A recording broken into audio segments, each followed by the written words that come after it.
Hi everybody, happy Tuesday and happy day 2 of the Facebook Live Challenge. So yesterday in our Facebook Live Challenge, we covered off about whether you should consider using a Facebook profile or your own Facebook profile, a Facebook business page or a Facebook group. And actually there is no right or wrong answer. It's about what's right or wrong for you.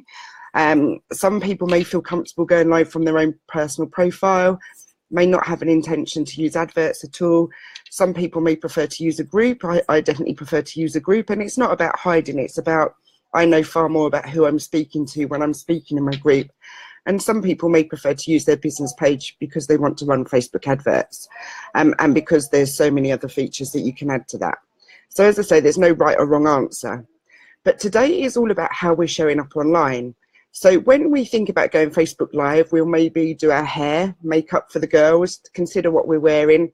So we're really thinking about how we're presenting ourselves. But what we often forget to do is look at where we're presenting ourselves from. So is the page optimized? Does it have all the information it needs to have on it? Has it got proper profile pictures? Is it clear what you're going to be talking about? So today is all about taking a look at either your profile page, your personal profile, your business page, or your Facebook group, and working out what is it that you need to show the world. What is it that you want prospective people who are thinking about doing business with you or to buy your products and services to know? How much do you want to attract new people, or is what you're doing just about retaining the people that you've got? So have a real think about what it is you can do. And key things to look at are profile pictures, especially on your page. Is it a logo, and does the logo fit? That's one of my biggest bugbears is logos that don't fit. Cover photos. So you can use a cover photo on your page. That's the big long one across the top on your page, your profile, or your group. On the page, you've also got the option to change that into a video. So that's really worth having a look at if you're running things from a page. And then think about, have you got the right web link showing? So if you're talking about just one product or one service and you're going to create a whole series about that, the web link that you want to be showing is actually going to be the web link that takes them directly to what you're talking about. Think about, if you've got your page, are you selling products? And that can be online products or offline products, because you've now got the Facebook shop option. Although if you're using the Facebook shop option, you do need to have some kind of online order form or online shop elsewhere so that you can decide where to send people to.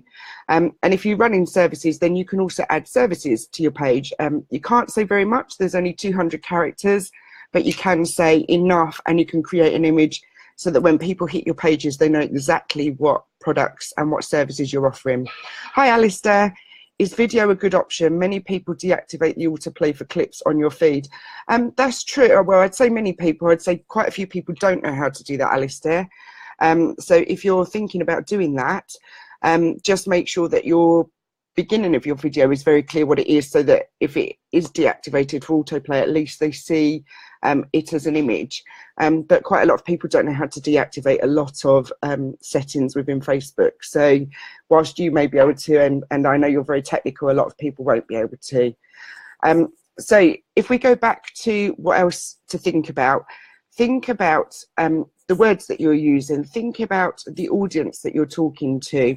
So most of us would like to be able to do business with everyone, and we've talked about this before, but the fact is that we just can't. We really can't, and as much as we'd love to, we just can't. So think about, who is your ideal audience? What language are they using? You know, I'd love for the best will in the world to appeal to millennials, but I just know I don't. I'm not down with the kids anymore. I'm too old, and I'm not really their cup of tea. So I know that I work best with 35 plus, male and female. So when I'm considering about the things that I'm writing and the things that I'm presenting, I'm making sure that my information is targeted specifically to that.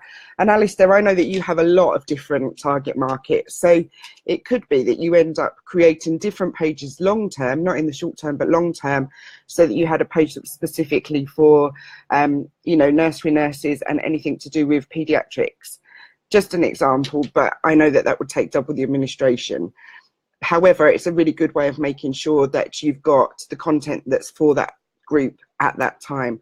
And that's the thing, if we put too much diverse stuff both into our Facebook Live information and into our pages and our websites and everything else, it can get really confusing and people aren't really sure what you're about. So make sure that it's really, really clear as soon as someone comes to your page or to your profile or to your group, what is it about? And importantly, who is it not for? So, you know, for example, in this group, it says really clearly, this is not for spammers. And I actually put a gateway on this group and ask 3 questions. And I will accept people who haven't answered the questions if they already know someone in the group. But I'm not about to let spammers into the group to just come and promote, because that's what a lot of Facebook groups end up attracting. So be really clear, who is it you're trying to attract? Don't say who it's for necessarily, but use the language, talk about what interests them, and be really clear on who it is not for. So that's your exercise for today. If you haven't yet signed up, please do.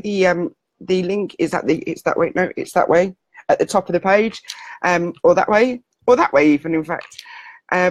And so register, and that will give you day 1, and the link is already in the group for day 2, but I will pop it in the comments as soon as I finished.